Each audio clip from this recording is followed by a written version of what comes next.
I have looked at a few XFLY RC airplanes previously, and this is the Tasman 1.5 meter. It's a featured RC airplane with flaps, LED lights. It doesn't feature a float mount, but a really great paint job on this one. So let's get outside and get this one flying.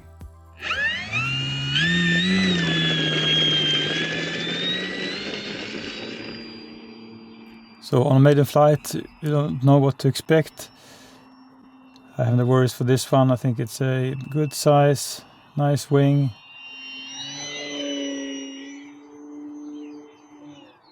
Surely is able.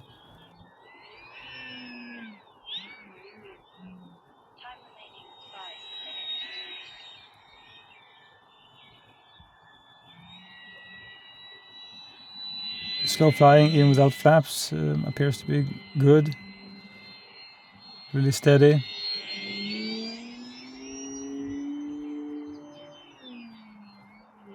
Now it doesn't pick up speed too fast, but still you have a good amount of power when you just need it.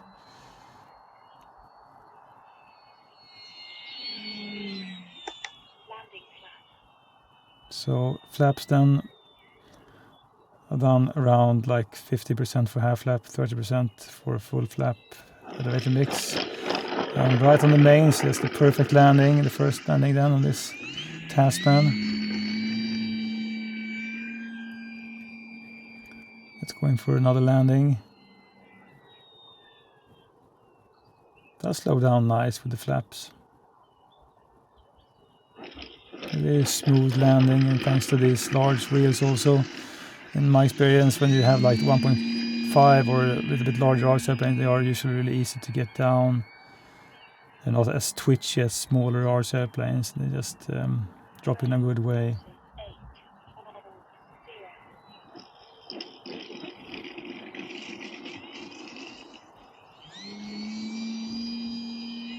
So I have a Spektrum AR637T receiver inside, and what you just heard was the light frame losses. I have a readout of frame losses on this RC airplane, just to check if you have any range issue, because I had some issues then with my XFLY Glass Star version 2. When you step on the throttle, I think it's a really good speed.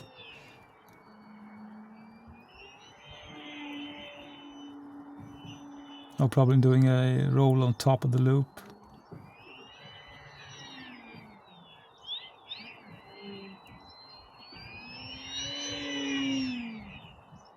Stall turns are easy, just using a little bit of power then just to swing it around. I don't expect this one to have a fast roll rate, and it doesn't really roll fast, but still I'm not feeling that it does lack. It reminds me of the kind of the FMS Super Cub PA18 1.7 then.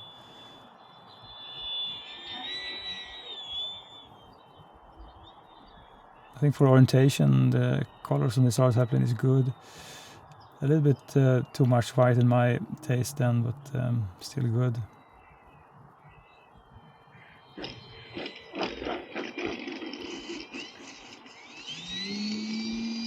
This plane, I mean, it looks more or less exactly, if you just look at the design, like the smaller 1.2 XFLY Glass Star then. Different colors, and a large RC airplane does feature LED lights and flaps.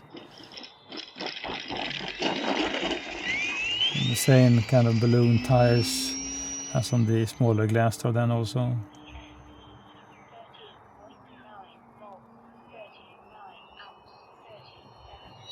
Also here the voltage readout then from the avian speed controller I put in mine.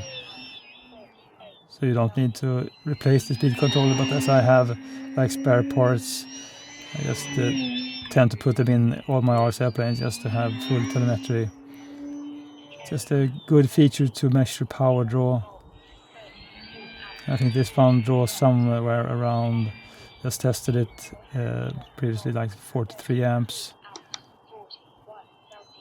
So it is well within the 45 amp avian speed controller I put in then. And as I believe this one comes with something like a 40 amp speed controller.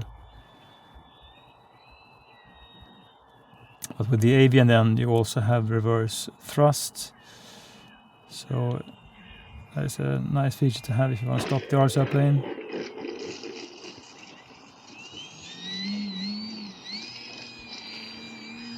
It is a little bit sensitive just then on the tail wheel when you're on the ground, I've discovered. So let's try the reverse thrust then after landing. Yeah, so it does work. It's a great safety feature to have then if you want to stop the RC airplane really fast.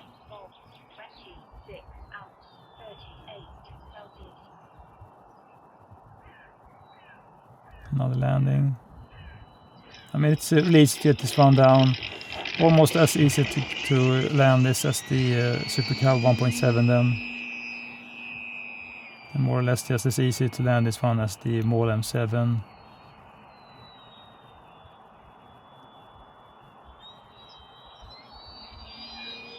And it is it's okay looking RC airplane. I'm not too fond about this grey color on the fuse then. But that's just a personal thing. I mean, grey is not really an exciting color on any item really, so.